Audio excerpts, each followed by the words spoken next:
Merci à vous deux, Bernadette et Jérôme, de m'accueillir pour cette conférence. Donc, je me présente, je m'appelle Inès Thévenard, je suis naturopathe à Louvatou, j'ai 33 ans et en fait, je suis nouvelle Louvatoussienne puisque je me suis installée pas cet été, l'été d'avant. Mon mari a grandi à Louvatou et donc pour lui c'est un retour aux sources et on est un petit garçon et on a choisi de l'élever à la campagne. Ça avait plus de sens pour nous de l'élever auprès de la nature. Pourquoi j'ai choisi de vous parler de la naturopathie ce soir? D'une part parce que c'est ma passion, ça me tient énormément à cœur. Ça me tient aussi à cœur de vous la faire découvrir.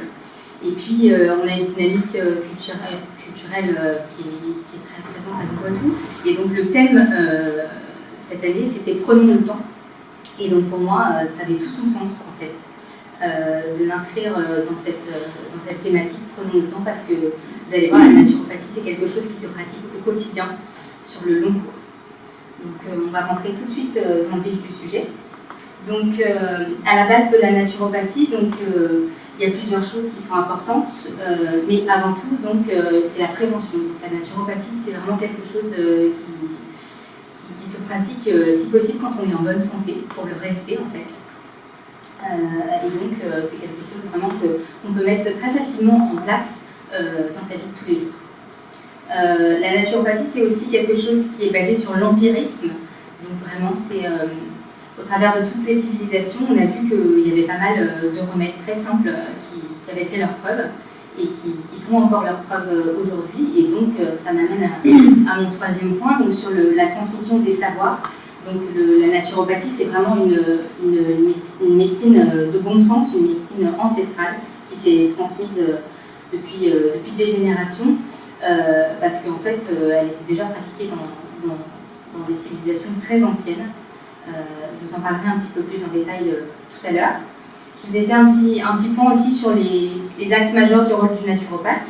Donc tout d'abord, c'est d'enseigner, en fait, ça fait partie des principes fondamentaux de la naturopathie, qui sont entre autres, il y a d'abord ne pas nuire, c'est ça notre principe fondamental. Il y a aussi la nature est guérisseuse, il y a aussi trouver la cause de la cause, ça va être vraiment la démarche fondamentale du naturopathe, et donc enseigner, transmettre, c'est très important.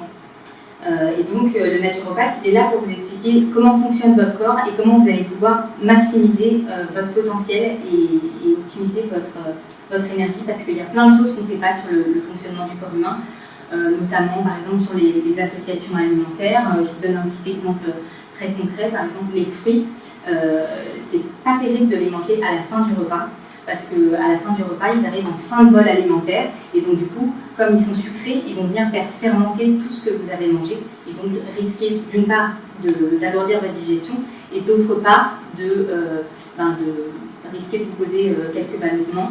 Donc les fruits, il vaut mieux les manger en dehors des repas. Donc ça, c'est un exemple sur les associations alimentaires. Il y en a plein d'autres, et donc ça, c'est des choses que le naturopathe est là vraiment pour vous transmettre au cours de votre bilan de vitalité. Il est là aussi pour individualiser les conseils, parce que vraiment la naturopathie, elle est basée sur qui vous êtes. On s'intéresse vraiment à vous en tant que personne unique et dans votre globalité. Ça, c'est très important à comprendre. Et donc, le naturopathe, il est là aussi pour vous accompagner dans le changement, parce que si vous venez voir un naturopathe, généralement, c'est que vous avez un objectif de changement. Donc, on est là pour fixer les jalons et puis pour voir ensemble fixer une cure qui vous correspond et que vous pourrez respecter pour remplir votre objectif. Donc, le plan. Donc, on va parler rapidement des origines de la naturopathie pour vous situer un petit peu comment elle est née. Ensuite, donc, les deux parties vraiment qui sont le cœur de la conférence, ce sera de s'intéresser à ce qu'est la naturopathie, puisque j'imagine que vous êtes là pour ça, et aussi dans la pratique, comment ça fonctionne une consultation, et comment après vous pourrez mettre en place les choses dans votre quotidien. Donc, pour commencer, donc, les origines de la naturopathie, donc, elles remontent à Hippocrate, en fait. C'est lui qui a fondé la médecine traditionnelle, qu'elle soit conventionnelle ou non. Et en fait, lui disait qu'en toute chose, il fallait suivre la nature. Et c'est ça qui a donné vraiment le mot naturopathie. Donc ça vient de l'anglais Nature's Path, donc qui est vraiment la traduction mot à mot de la naturopathie, qui veut dire la voie de la nature. Donc c'est vraiment aller dans le sens de la nature, respecter la nature, et vous allez voir que c'est aussi respecter son corps, parce que le corps, il a une intelligence, il sait fonctionner tout seul, pour peu qu'on lui donne un petit peu de temps, justement, et qu'on lui en laisse les moyens. Et donc, il y a pas mal de personnages qu'on peut citer qui ont vraiment posé des jalons importants dans la naturopathie. Si vous devez en retenir qu'un seul, ce serait Pierre-Valentin Marcheseau. C'est lui, en fait, qui a fondé vraiment la naturopathie moderne française. C'est lui qui a fait la synthèse, en fait, des différents courants, que ce soit le courant européen, le courant américain, et qui en fait, a réuni toutes les techniques des médecines traditionnelles du monde pour en faire vraiment la naturopathie telle qu'elle existe aujourd'hui. Ce qu'il a posé aussi, lui, d'important, c'est vraiment l'importance de la prévention. Il a mis ça vraiment comme au cœur de la naturopathie. Et aussi, il a présenté les mécanismes hygiénistes de stimulation de l'auto-guérison. Donc en fait, je vous l'expliquerai par la suite, le corps, comme je vous l'ai dit, il est intelligent, et donc il peut s'auto-guérir lorsqu'il a un déséquilibre. Et donc ça, vraiment, il a mis en valeur. Et il a aussi prôné la place du naturopathe comme un éducateur de santé. C'est ce que je vous disais au début, c'est vraiment son rôle d'enseigner, de transmettre. Voilà pour les origines de la naturopathie. Je vous l'ai pas dit au début, si vous avez des questions, il y aura un petit temps à la fin pour ça. Essayez de les retenir dans un petit coin de votre tête. Si vraiment c'est trop difficile pour la compréhension, n'hésitez pas. Mais, si ça peut être à la fin, ce serait mieux. Merci. Donc, qu'est-ce que la naturopathie? Donc, la naturopathie, c'est une médecine traditionnelle, en fait, au même titre que la médecine ayurvédique ou la médecine indienne. Elle est reconnue comme telle par l'OMS. Et donc, c'est ce qu'on appelle une médecine de bon sens. Elle est beaucoup basée sur les remèdes de grand-mère qui fonctionnent toujours et qui sont vraiment des remèdes. Ça va être par exemple l'argile, ça va être le vinaigre de cidre, ça va être vraiment des choses qui sont économiques, qu'on trouve très facilement et qui ne vont pas venir créer de toxicité dans le corps. Donc, pas de molécules de synthèse et donc pas d'effet indésirable. Donc, ça, c'est vraiment quelque chose d'intéressant. Ensuite, la naturopathie, elle est. Donc, en fait, ce que vous pouvez retenir par rapport à ça, c'est que nous, par rapport à l'intelligence du corps, on n'est pas passif en fait. On a notre rôle à jouer.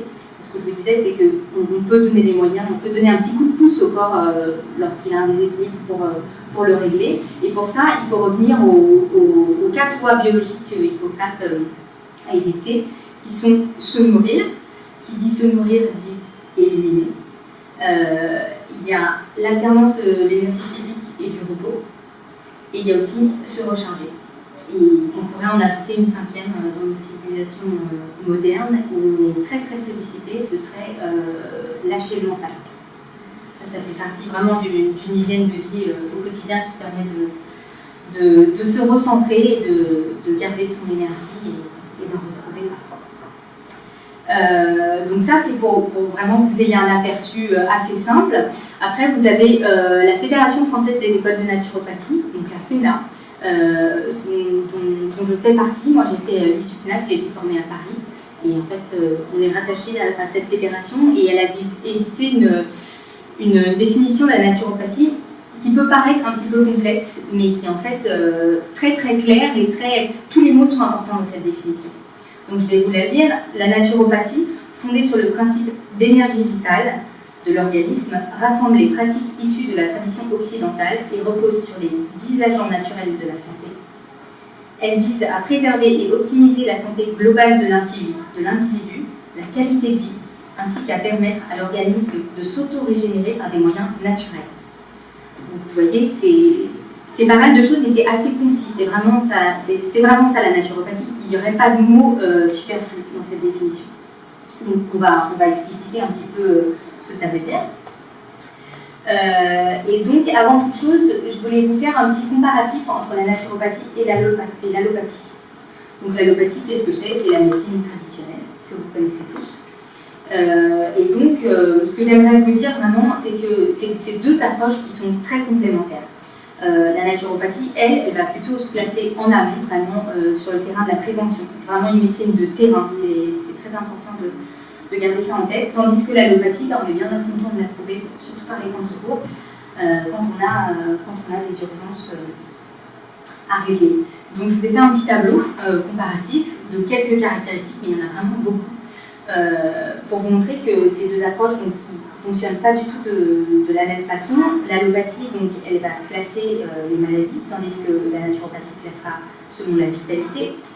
L'allopathie, elle s'intéresse aux parties malades, tandis que la naturopathie, elle s'intéresse à la partie saine. Elle cherche vraiment à promouvoir la santé. L'allopathie fera un diagnostic, tandis qu'en naturopathie, on ne fait jamais de diagnostic, on ne fait pas d'ordonnance, on ne donne pas de traitement. On est vraiment sur ce qu'on appelle un pronostic vital. Et on s'intéresse à votre terrain, qui vous êtes. Le terrain, ça regroupe pas mal de choses, on en parlera un petit peu plus loin. Et donc, là où l'allopathie fait un traitement avec des médicaments pour pallier à du symptomatique, la naturopathie, elle sera sur une approche globale. Elle va s'intéresser à vous, dans votre globalité, sur vos différents plans, que ce soit le plan physique, le plan énergétique, le plan mental, le plan spirituel, parce qu'elle considère que tous ces plans sont imbriqués et que si vous avez un déséquilibre sur un plan, et ben, les autres seront forcément impactés. Donc vraiment, c'est pas comme les spécialistes que l'on a en allopathie. Le naturopathie, c'est vraiment le généraliste qui s'intéresse vraiment à vous dans votre complexité. Ensuite, la naturopathie, elle est donc sur la prévention, vous l'aurez compris, tandis qu'en allopathie, on est plus sur le dépistage et la vaccination. L'allopathie, donc en allopathie, on parle de toxicité des remèdes, c'est-à-dire les effets indésirables. Pourquoi de toxicité? Parce que souvent, quand on prend une molécule chimique, ça donne des effets indésirables dans le corps. Je prends un exemple, vous prenez un anti-inflammatoire, par exemple, généralement, ça vous donne des maux d'estomac. Voilà, c'est l'idée que quand on prend quelque chose qui n'est pas naturel, et ça peut avoir des impacts dans le corps et ça déséquilibre ailleurs en fait. Donc c'est pour ça que la naturopathie, elle ne va pas s'intéresser à guérir le symptôme, elle va s'intéresser à remonter à la source du problème pour vraiment enlever la racine du mal et guérir le problème sur le long terme. C'est vraiment une particularité majeure de la naturopathie. Je vais pas mal insister là-dessus pour la conférence. Et enfin, donc, la naturopathie utilise des médicaments, elle combat la maladie, tandis que la naturopathie fait de la santé, vraiment par tous les moyens et par tous les moyens naturels. Donc. Je vous ai fait un petit focus sur une confusion qu'on fait souvent entre naturopathie et naturothérapie. La naturothérapie, elle va combattre les symptômes par des moyens naturels. Et beaucoup de gens pensent que la naturopathie, c'est ça. Ça, c'est pas la naturopathie, c'est la naturothérapie, puisqu'on est toujours dans une approche symptomatique. Tandis que vraiment, la démarche hygiéniste naturopathique, c'est d'aller vraiment comprendre la cause de la cause de la cause de la cause. On cherche toujours à remonter à la source, parce que si on fait juste éteindre le symptôme, d'une part, on n'écoute pas son corps, parce que si le symptôme il est là, c'est qu'il a lieu d'être. C'est le sens du mot maladie. Et d'autre part, votre problème, il risque de revenir. Donc voilà, c'est important de faire le distinguo entre ces deux choses. Ensuite, je vais vous faire un petit focus rapide sur les 5 principes de base de la naturopathie. C'est un petit peu théorique, je vais essayer de l'illustrer, mais pour moi c'est fondamental pour comprendre comment ça fonctionne. Donc le premier principe, c'est le vitalisme.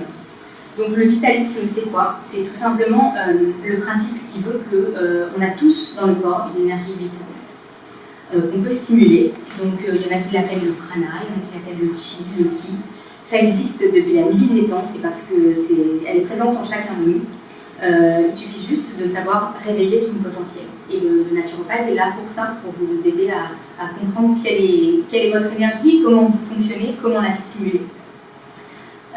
Et donc, voilà, il va avoir pour objectif donc, de l'accumuler au maximum dans le corps, mais une fois qu'elle est là, c'est pas suffisant, il faut aussi la faire circuler. Parce que, par exemple, vous pouvez avoir beaucoup d'énergie et que votre énergie elle soit bloquée dans votre mental. Donc, quelqu'un qui sera plutôt d'un tempérament intellectuel, qui qui aura beaucoup tendance à fonctionner avec son cerveau, avec son intellect, et ben, ce sera quelqu'un qui aura de la vitalité. Le problème, c'est que cette vitalité-là, il ne la fait pas circuler dans son corps, et donc du coup, souvent, c'est des personnes qui vont avoir tendance à négliger leur corps physique. Et du coup, bah, ça peut engendrer des maladies chez elles. Donc le naturopathe, il va être là pour conseiller une technique qui va permettre de refaire circuler cette énergie pour qu'il y ait à nouveau un équilibre dans le corps. Le deuxième principe, c'est l'holisme, dont je vous en ai déjà parlé. C'est le fait que vous soyez une globalité, une personne constituée de différents plans.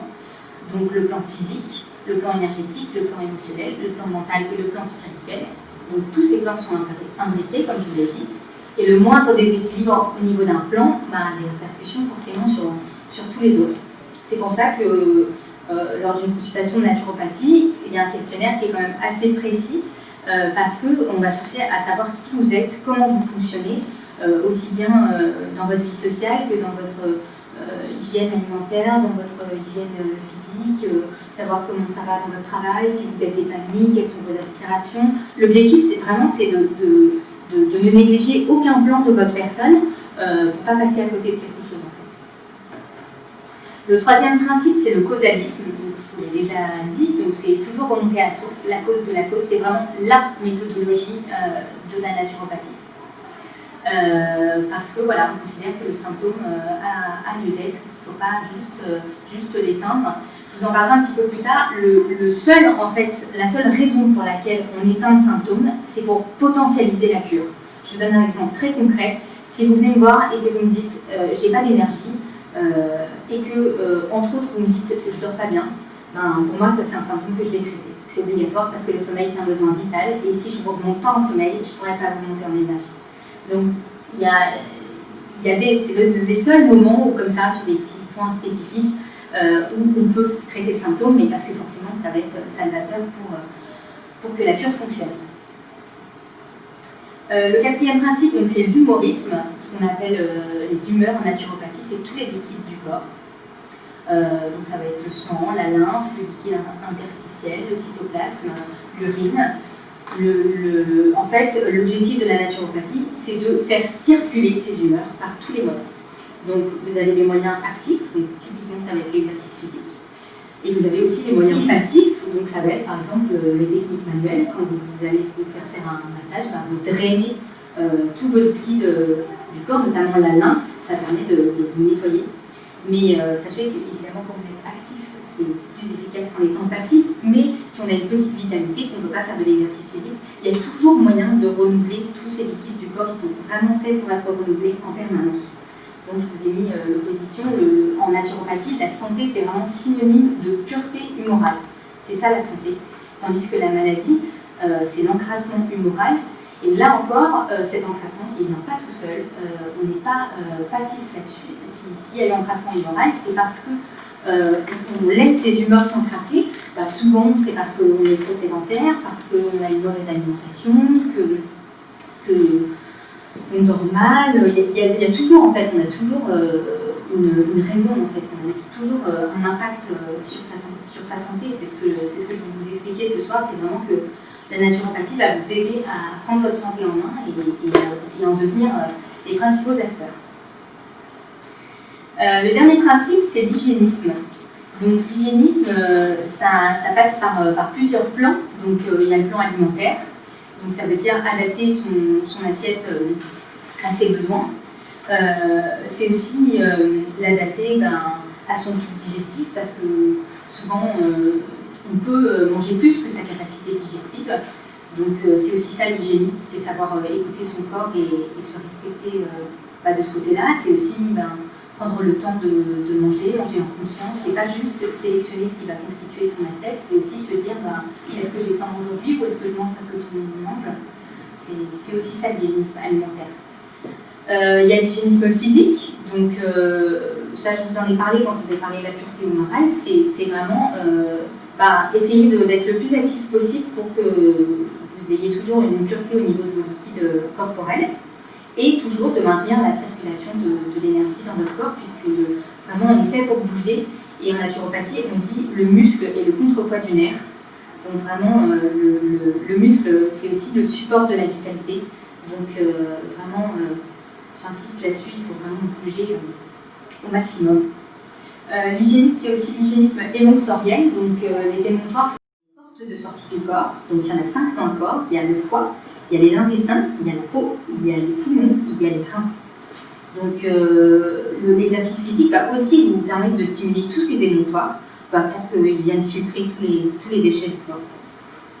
Et enfin, l'hygiénisme psycho-émotionnel, donc ça c'est le maintien d'un mental génie positif et flexible, parce que je pense qu'en ce moment on fait tous preuve d'une très grande souplesse au niveau du mental. Je trouvais ça important de le souligner, parce que on sait tous que toutes les cogitations mentales, elles ont un impact direct sur le physique, et souvent ça crée des maladies. C'est pour ça que l'approche naturopathique elle est intéressante, parce qu'elle ne va pas juste s'intéresser au déséquilibre à votre corps physique, elle va essayer de voir si ce n'est pas le mental qui pêche.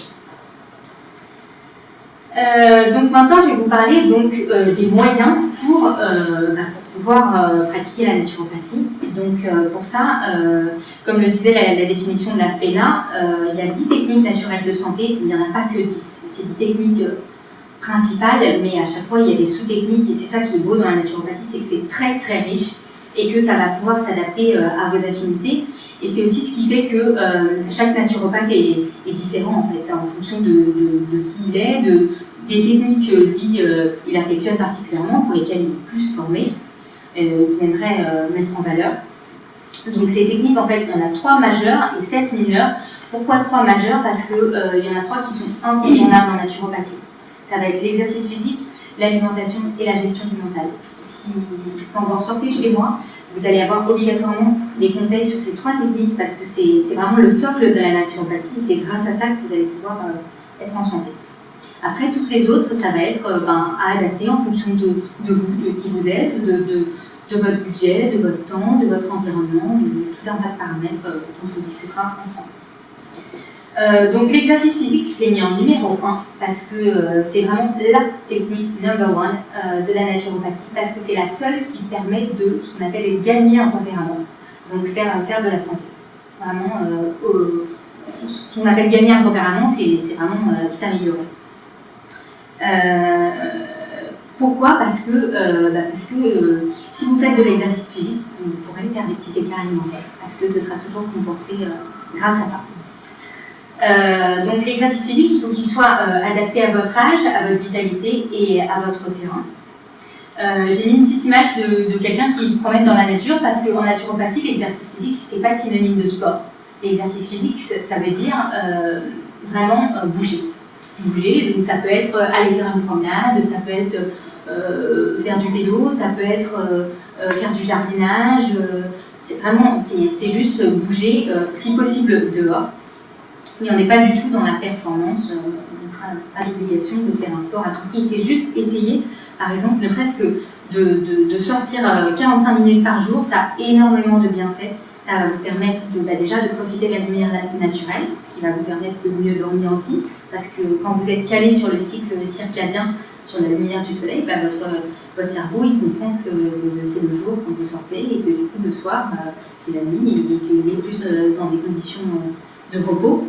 Ça va vous permettre comme je vous l'ai dit, d'activer vos émonctoires, donc de maintenir vos liquides toujours propres. Ça va avoir énormément de bienfaits. Je vous le disais tout à l'heure, le muscle c'est le contrepoids du nerf, ça va vous permettre de lâcher le mental. Ça a vraiment énormément de bienfaits. Et contrairement à ce qu'on pourrait penser, ce qu'il faut faire en naturo, c'est pas juste faire un exercice physique pour se faire plaisir.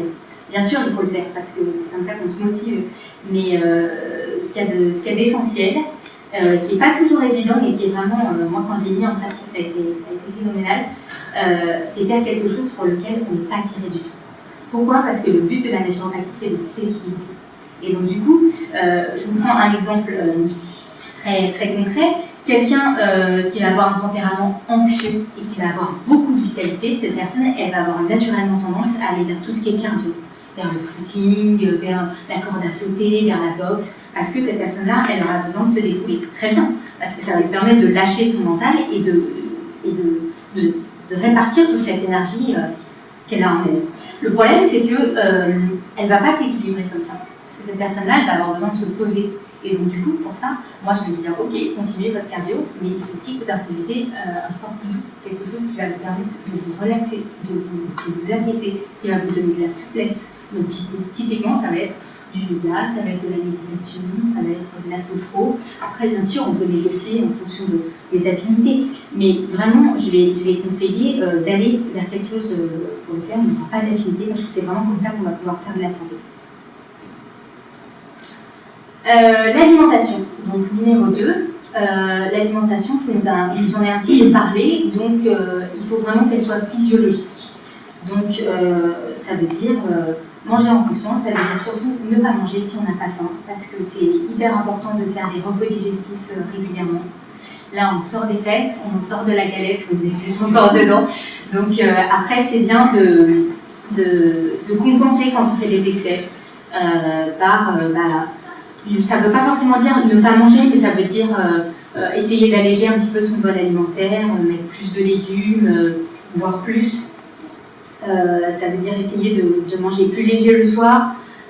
Et ça veut dire aussi vraiment que, surtout quand on a fait des excès, si à un moment on sent qu'on n'a pas faim, c'est ok. On accorde une pause à son corps, c'est vraiment un super service à lui rendre. Et c'est aussi ça prendre le contrôle sur sa santé. C'est se dire, je ne vais pas forcément entrer dans les conventions, même si on est dans la famille, que tout le monde dîne et qu'il faut préparer le repas. On prépare le repas, mais on se dit que nous, on va prendre du temps pour soi, on va être à l'écoute de ses besoins, et si on n'a pas faim, on va pas manger. Ça ne veut pas dire être en dehors de la convivialité, mais ça veut dire vraiment s'écouter et se respecter. Et généralement, quand on ne mange pas, quand on n'a pas faim, on peut faire plus de choses, on est plus serein et on ne risque pas d'avoir des soucis de digestion. Et puis c'est vraiment chouette de pouvoir se retrouver. Après, quand on saute un repas, le repas d'après, on a vraiment faim. Et on se dit, c'est agréable de manger quand on a faim. C'est vraiment d'autres sources sensibles. Et donc, au niveau de l'assiette, donc évidemment, il faut de la qualité. Donc il faut au maximum que l'alimentation soit bio, soit vivante. Donc vivante, ça veut dire essayer d'introduire du cru à chaque repas. Du cru, c'est pas forcément des crudités, si on les supporte mal. Ça peut être des jus de légumes. C'est vraiment très vitalisant, les jus de légumes. Ça va vous donner plein de nutriments.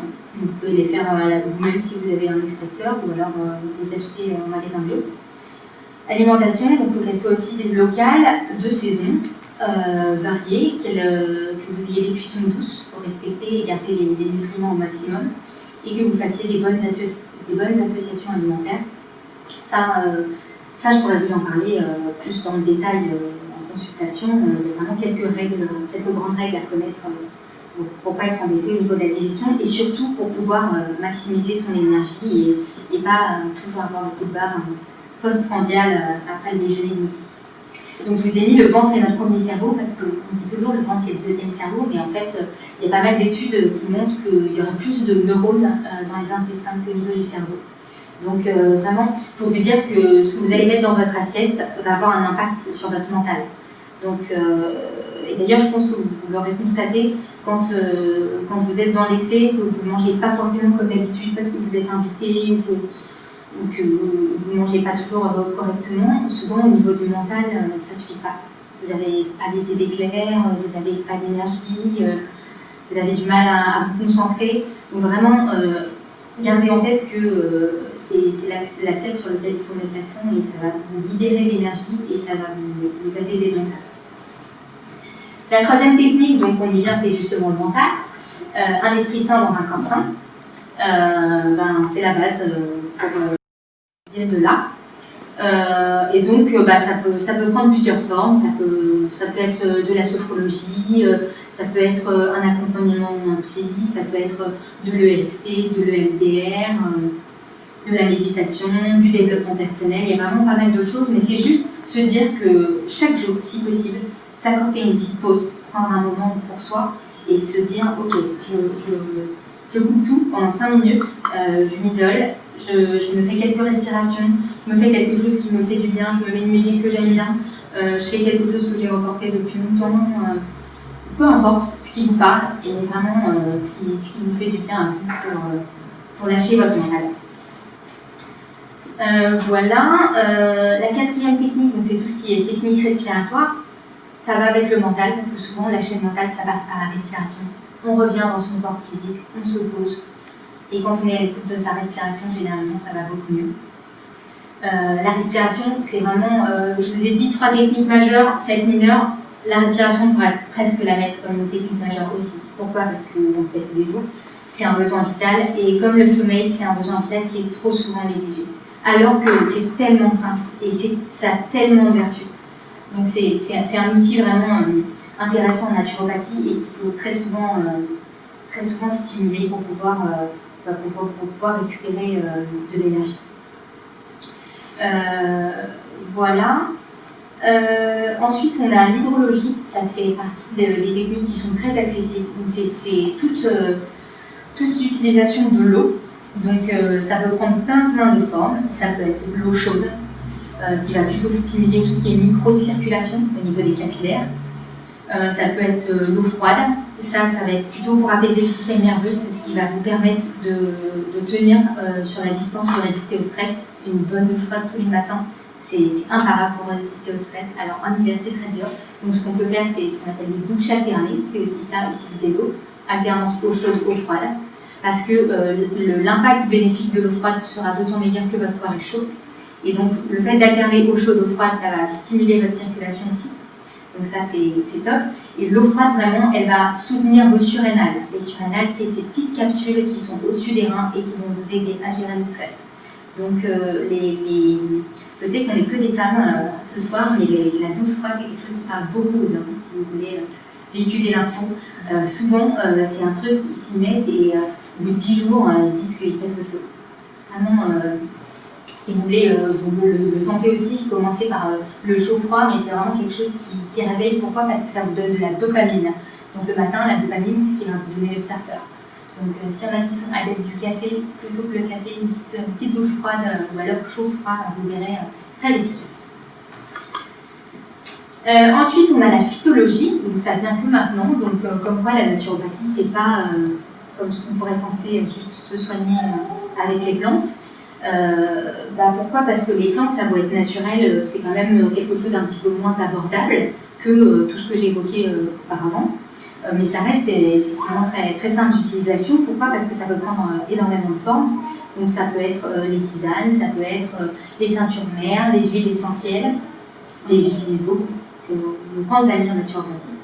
Et ça peut être la gémothérapie. Par exemple, la gémothérapie, c'est l'utilisation des bourgeons. Parce que les bourgeons, ils contiennent toutes les potentialités de l'arbre, en fait, que ce soit les vertus des fleurs, des fruits, vraiment tout est renfermé dans les bourgeons. Donc c'est quelque chose de très intéressant. Et effectivement, l'art de se soigner par les plantes est aussi vieux que l'humanité. Donc c'est quelque chose qui a fait ses preuves depuis des milliers d'années et qui fera toujours ses preuves. Donc si possible, privilégier des plantes bio bien sûr, locales. Pourquoi? Parce que quand on utilise une plante qui vient de loin et que le corps s'adapte à cette plante, c'est un petit peu problématique, c'est pas très écolo. Donc privilégier vraiment les plantes autour de nous, en plus, il y en a plein. Et puis aussi, je vous dirais privilégier les plantes comme aliments dans l'alimentation, parce que c'est comme ça qu'elles sont faites pour être prises et c'est comme ça qu'elles sont les meilleures.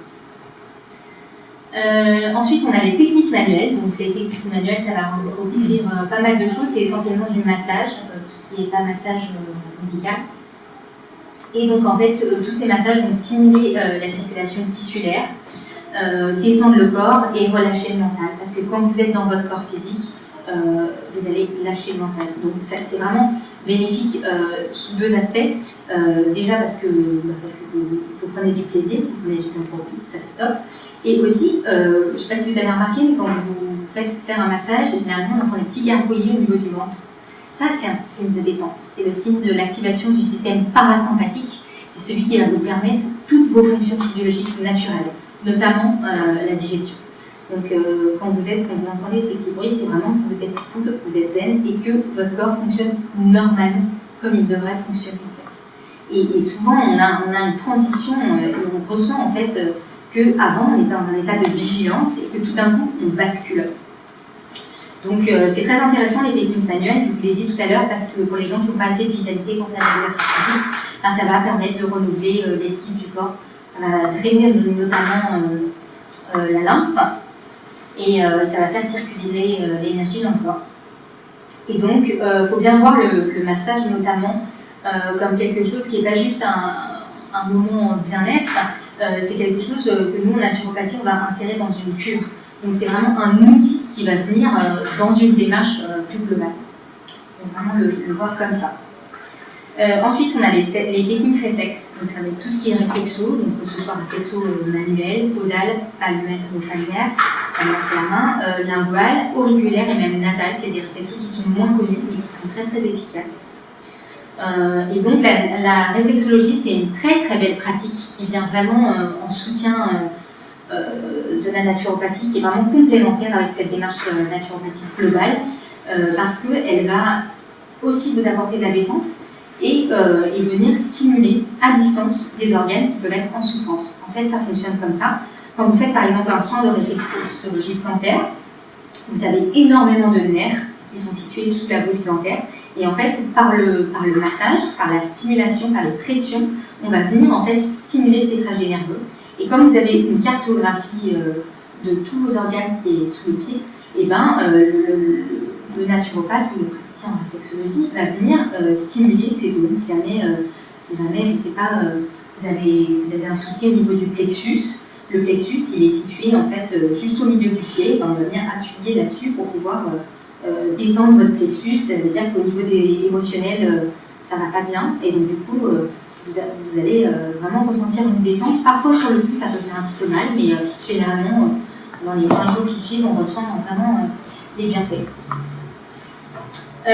Ensuite, on a les techniques énergétiques, donc c'est essentiellement deux choses. Donc ça va être le magnétisme, ce qu'on appelle les magnétiseurs, et les aimants. Donc le principe est le même dans les deux cas, ça va être vraiment lever des blocages énergétiques. Ça peut être aussi dans le cadre du magnétisme passer le feu, on appelle passer le feu, donc c'est-à-dire quand il y a des brûlures, ça peut être soit des brûlures de feu ou alors des brûlures de chimio. Ça va être ça le rôle du magnétisme, de passer le feu et vraiment de refaire circuler toute l'énergie dans le corps. Et enfin, on a les techniques vibratoires. Donc les techniques vibratoires, c'est quoi? C'est tout ce qui utilise le rayonnement et les ondes. C'est pour ça que je vous ai mis un magnifique soleil, parce que quand on se met au soleil, déjà on accumule de la vitamine D, ce qui est top pour stimuler son système immunitaire. Et aussi, on bénéficie de tous les rayonnements du soleil. Et donc en fait, tout ce qui est technique vibratoire, ça va être basé sur les ondes et les fréquences. Donc ça peut prendre plusieurs formes, ça peut être la chromothérapie, ça peut être la musicothérapie. Je ne sais pas si vous avez entendu parler récemment de cette dame, une violoncelliste qui s'appelle Claire Aubert, et qui vient en soins palliatifs, et qui, grâce en fait, à sa musique, en fait, elle donne du bien-être à des gens. Elle arrive à faire en sorte que des gens qui sont paralysés, tout d'un coup, ils se mettent à battre la mesure avec leurs pieds. C'est vraiment des gens qui sont en grande souffrance et qui, grâce à la musique, retrouvent du bien-être en fait, à l'espace de quelques minutes. Donc les ondes, c'est vraiment très, très puissant. Donc ça aussi, ça fait partie du grand panel du naturopathe pour faire de la santé. Donc la naturopathie, pour qui c'est? Ce qu'il y a de génial, c'est que c'est pour tout le monde. La naturopathie, elle est adaptée absolument tout le temps. Elle est adaptée de la naissance, avant même au niveau de la grossesse, quand vous avez un projet bébé, pour vous accompagner, même au niveau du couple, pour faire en sorte que votre bébé ait le meilleur patrimoine possible, tout au long de la grossesse, pour le bébé, dans sa petite enfance, pour avoir une approche naturelle, notamment au niveau des pathologies infantiles. Après, ça va être pour l'adolescence, quand les ados ils se mettent à mal manger, pour leur donner des conseils alimentaires, des conseils sur le sommeil, des conseils pour essayer de canaliser leur énergie. Ça va être justement à l'adolescence qu'on développe ses affinités pour tel ou tel sport, et du coup ça va être super d'expliquer à un ado que c'est génial de pousser à faire un sport qu'il aime, mais ça va être très intéressant dès l'adolescence de pousser aussi vers quelque chose qu'il n'aime pas, parce que c'est comme ça qu'il va devenir vraiment plus complet. Et qui va peut-être du coup se mettre à aimer cette chose. C'est valable quand on est en bonne santé, quand on n'est pas en bonne santé. C'est valable pour le grand âge aussi, vraiment pour soulager les personnes âgées. C'est valable à la ménopause. Il y a énormément de choses naturelles que vous pouvez faire pour soulager les désagréments liés à la ménopause. Donc vraiment, ça s'adapte tout le temps. Je vous ai mis quand même quelques limites, puisqu'il y en a évidemment. Nos limites, ça va être la vitalité insuffisante, notamment en cas de pathologie lourde. Ça peut être des cancers, ça peut être des pathologies chroniques comme le diabète par exemple. On peut soulager, évidemment, on ne se substitue pas à la médecine. S'il n'y a pas assez de vitalité, on ne pourra pas avoir d'action. L'urgence, évidemment, ce n'est pas notre sort. Les compétences du naturopathe, pourquoi? Parce que si vous venez avec un souci qui relève, par exemple, du psy, je vais vous dire, je suis désolée, je ne vais pas vous accompagner, je vais vous orienter vers un psychologue. Donc on est vraiment humble dans notre métier et on sait reconnaître nos limites. Enfin, ça va être votre détermination, parce que moi j'aurais beau vous donner plein de conseils, m'adapter à vous si jamais vous n'êtes pas motivé et que ce n'est pas le bon moment pour changer pour vous. On ne pourra pas faire des miracles. Et c'est pour ça que je vous ai mis environnement défavorable, parce que parfois c'est pas juste une question de motivation, ça peut être l'environnement. Si jamais vous voulez arrêter le sucre et que vous avez une famille avec 4 ados qui mangent que ça va peut-être un petit peu délicat. Et puis la grande complexité de certaines situations, parce qu'on ne peut pas tout résoudre. On a beau s'adapter au maximum et essayer de vraiment chercher à vous connaître et faire en sorte qu'on fasse le mieux pour vous. Parfois, s'il y a des situations qui sont trop délicates, pareil, je n'hésiterai pas à dire que je ne peux pas faire si je ne peux pas faire. Voilà. Donc, si par contre je peux vous accompagner, ce que je ferai, c'est vraiment, je ferai quelque chose de sur mesure pour vous.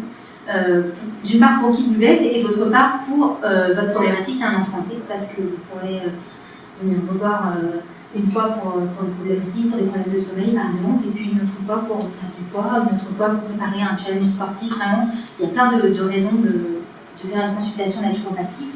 Et à chaque fois, il faut s'adapter. Donc on est tous uniques et on a tous nos forces et nos faiblesses constitutionnelles. Et ça va être ça, le travail du naturopathe, ça va être de vous expliquer comment fonctionne votre corps et comment vous allez pouvoir optimiser votre énergie. Donc pour ça, en fait, il y a une classification en différents tempéraments. Et donc, en fait, c'est basé sur 12 outils. C'est peut-être le point suivant. Voilà. Donc là, je vous ai mis les 3 temps forts de la consultation. Donc là, j'étais en train de vous dire qu'il y a 2 outils qui sont empiriques sur lesquels on se base pour faire le bilan de vitalité. Ça va être la morphologie, donc tout ce qui est physique. Donc ça va être l'aspect de vos membres. Est-ce que vous êtes musclé, pas musclé? Si vous êtes musclé, est-ce que c'est plutôt tonique, plutôt rond, plutôt ferme? Est-ce que vous êtes plutôt longiligne? Est-ce que vous allez avoir des problèmes de posture? Ça va être plein de choses au niveau de votre corps, ça va être votre peau aussi, est-ce qu'elle est élastique, est-ce qu'elle est bien nourrie, est-ce qu'elle est souple? Tout ça, ça va me donner plein d'infos sur votre minéralisation, sur votre état de santé global, votre retour veineux par exemple, est-ce qu'il est bon? Tout ça, on regarde, c'est tout ça la morphologie, c'est vraiment des outils empiriques, concrets. Et ça va être aussi l'iridologie. Donc l'iridologie, c'est l'étude de l'iris, parce qu'il faut savoir que dans l'iris, il y a des choses qui s'inscrivent, notamment des choses qui sont liées à votre hérédité. Si par exemple vous avez des parents fumeurs, souvent vous avez comme sur le pied, comme réflexologie, vous avez dans l'iris la carte de tous vos organes. Et donc je verrai dans votre iris une fragilité au niveau de votre poumon. Donc je vais vous dire, est-ce que ça vous parle, une fragilité pulmonaire? Si vous me dites que vous ne fumez pas, mais vous avez des parents fumeurs, voilà, ça s'explique. C'est que ça se marque au niveau de votre iris. Et d'ailleurs, on le voit chez les bébés. Dès les premiers mois, en fait, il y a des choses qui s'inscrivent dans l'iris, ce qui prouve bien que l'iridologie, ce n'est pas quelque chose qui est le résultat de votre hygiène de vie au quotidien, mais plutôt beaucoup basé sur l'hérédité. Et c'est très intéressant parce que ça va nous donner notamment vos faiblesses de terrain, vos forces aussi bien sûr, mais vos faiblesses. Donc si vous avez des fragilités, on va pouvoir s'en servir pour travailler dessus et faire attention. Ça permet de faire de la prévention, c'est l'objectif de la nature. Donc ça, c'est les 2 outils. Donc le gros temps, le temps principal de la consultation, c'est ce qu'on appelle l'anamnèse.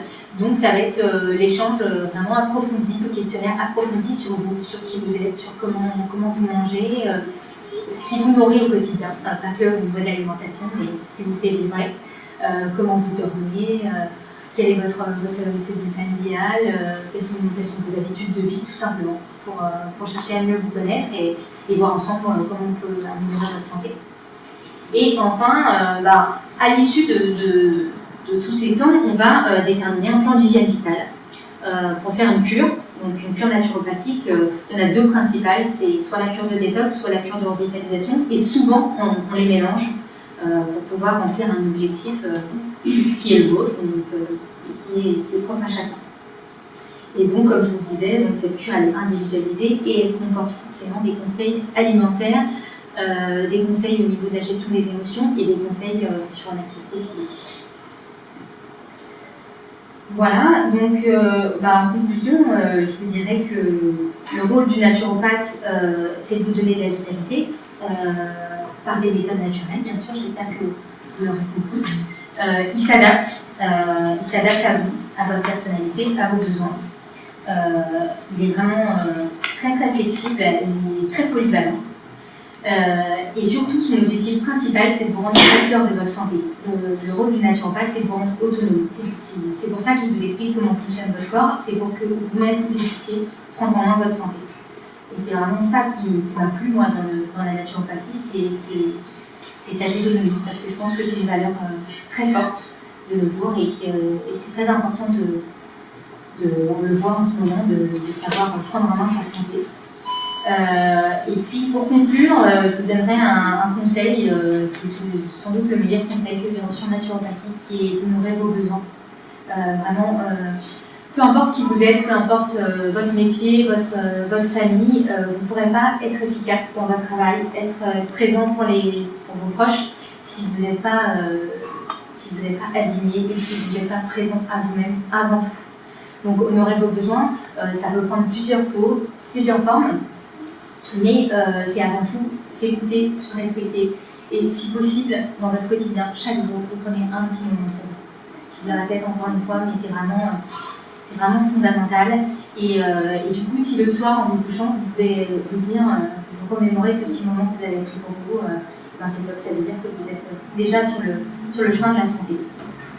Et donc, ne négligez rien de ce qui peut vous apporter de l'énergie. Ça peut être vraiment plein de choses. Ça peut être écouter le chant des oiseaux, écouter une musique que vous aimez, faire un câlin à votre enfant. Ça peut être vraiment plein de choses, mais tout est bon à prendre, surtout par les temps. Je vous remercie pour votre attention. Si vous avez des questions, ce serait vraiment un plaisir d'y répondre. J'espère que c'était clair et que ça vous a donné un bon aperçu de ce qu'est la naturopathie. Et puis je suis à votre disposition pour vous aider à mieux vous connaître. Et je me ferai un plaisir de vous conseiller. Voilà, je vous ai mis une petite diapo sur les deux livres que vous pouvez retrouver ici et à la médiathèque. Vous pouvez emprunter, qui sont vraiment des bibles de la naturo et qui sont des ouvrages de vulgarisation qui sont tout à fait adaptés au grand public.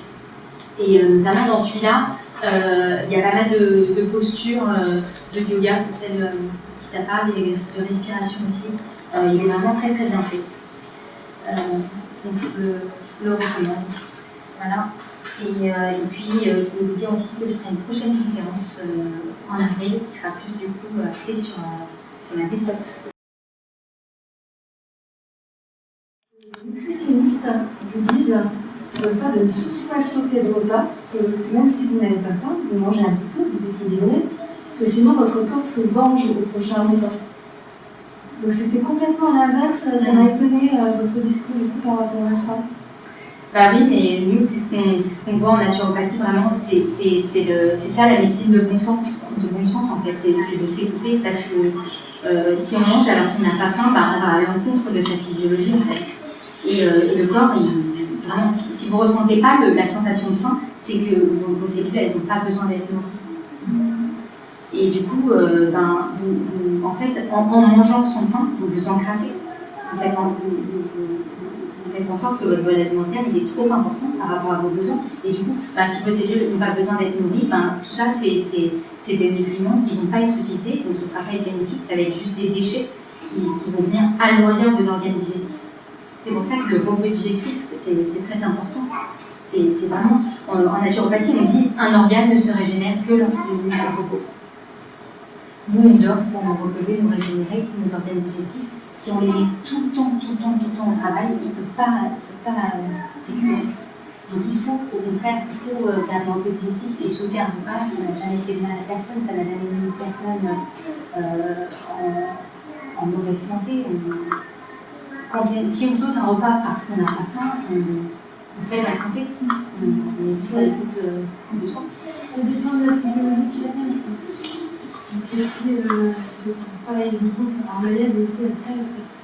Si on est sujet à l'hypoglycémie, c'est pas conseillé de sauter un repas, c'est sûr. Mais après, je pense que ça n'a pas d'incidence. Et ce que vous évoquez de se venger après, ça c'est juste, c'est toujours une question d'écoute en fait. Le corps, vraiment, si vous n'avez pas faim à un moment, vous encrassez votre organisme et vous n'êtes pas dans la physiologie, vous n'êtes pas dans le respect de vous quand vous mangez et que vous n'avez pas faim. Après, en termes d'équilibre alimentaire, vous ne mettez pas votre santé en danger parce que vous sautez un repas. Vous sautez un repas et puis après, au repas d'après, vous avez envie de manger telle ou telle chose, pareil, toujours pareil, vous restez à l'écoute. Quand vous faites ça, vous êtes dans la santé. Vous êtes dans le bon sens, dans l'intuition.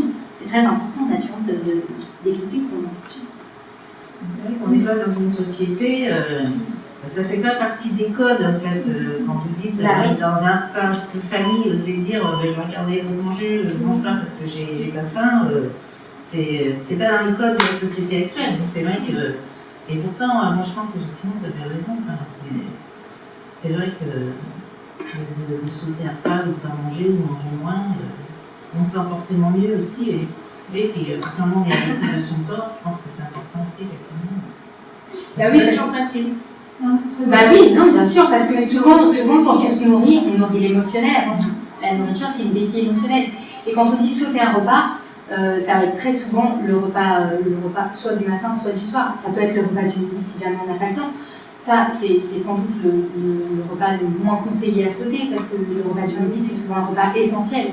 Mais si vous sautez le petit déjeuner parce que vous n'avez pas faim, il y a plein de gens qui prennent un petit déjeuner parce qu'ils nourrissent leur émotionnel. Parce que le matin, quand on leur demande est-ce que vous avez faim,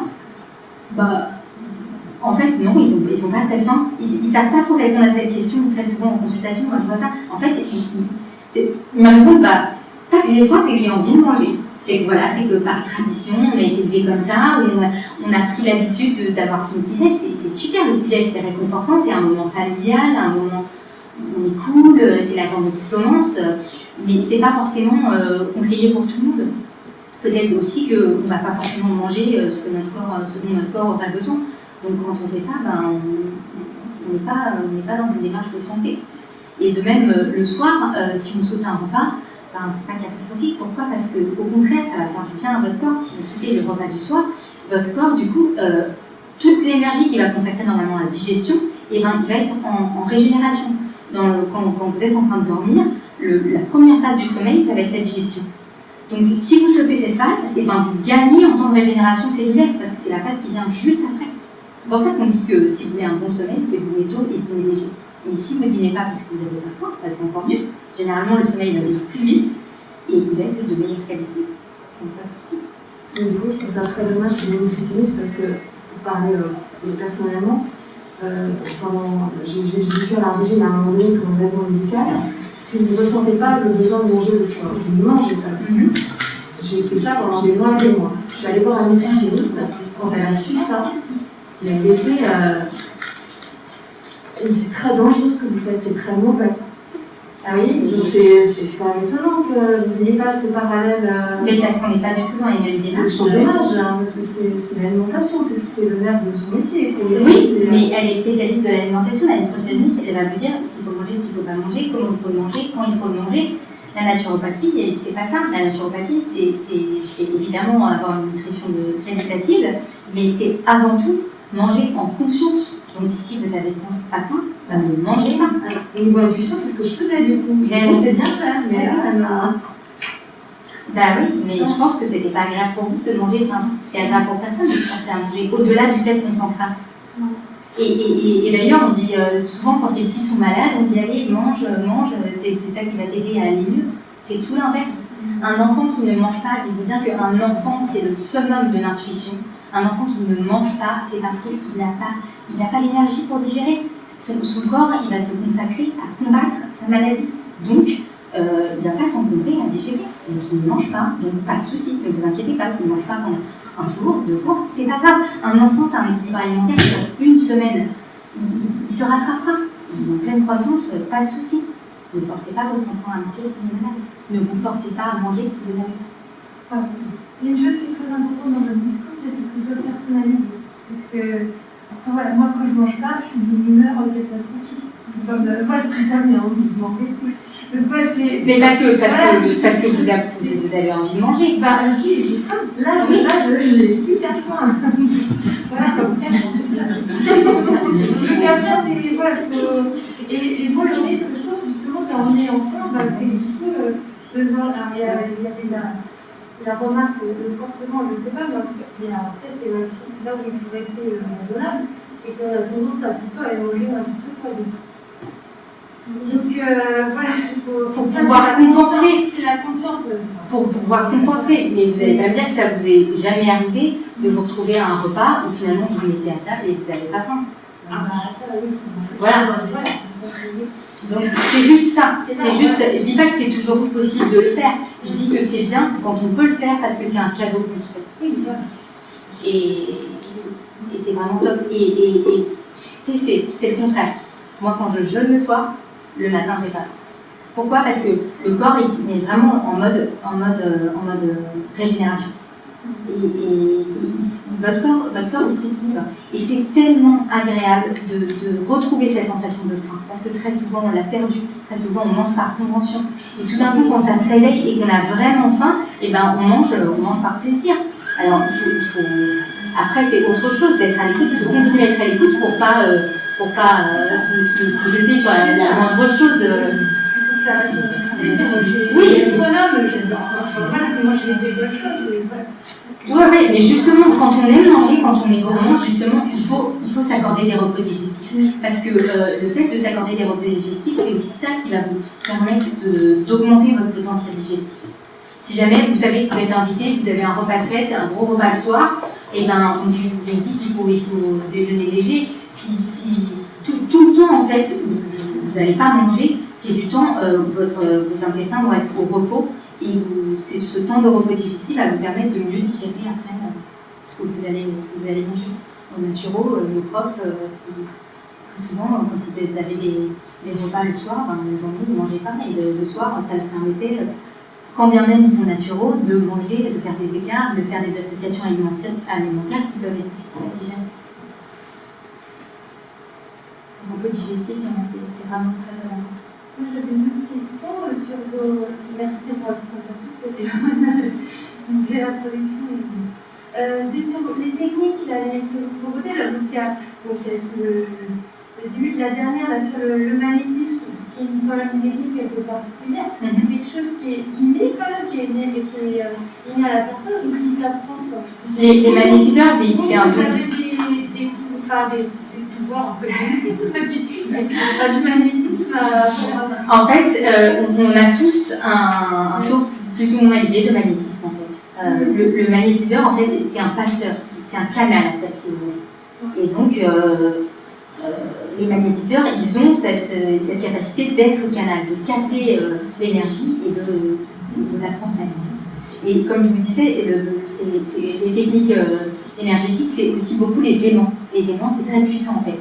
Et c'est en fait les deux pôles des aimants entre lesquels la circulation de l'énergie se fait, en fait. Et c'est très efficace, notamment pour les gens qui ont des problèmes de sommeil. Et vous utilisez ces techniques? Ça fait partie des techniques de naturopathie. Oui. Moi, pas en tant que magnétiseur, mais les aimants, oui, je les utilise. Et l'hydrologie?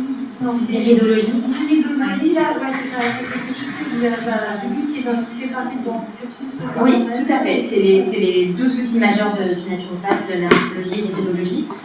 Évidemment, en ce moment, comme je consulte aussi par Zoom, à distance, pour les gens qui ne veulent pas se déplacer, je ne peux pas le faire à distance.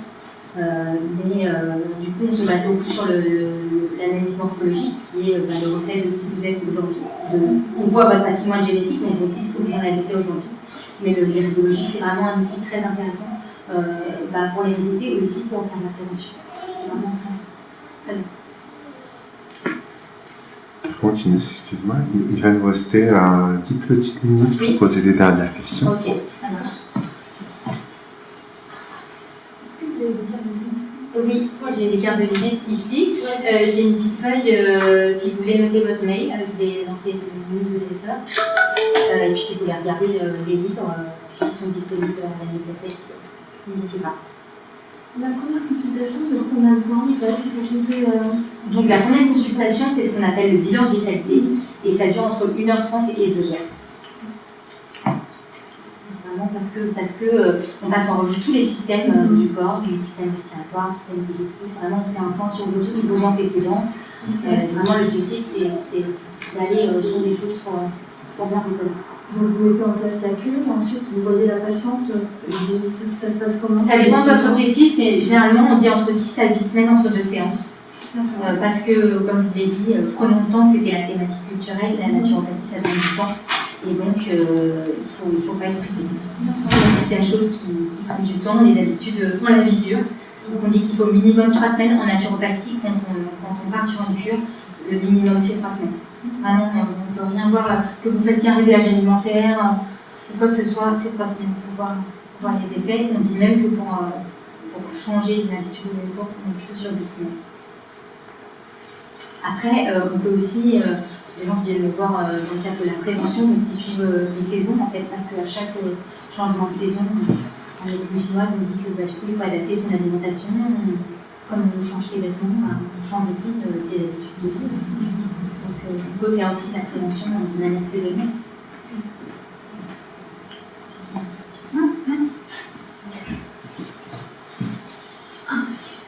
T'as d'autres questions? Merci beaucoup. Merci.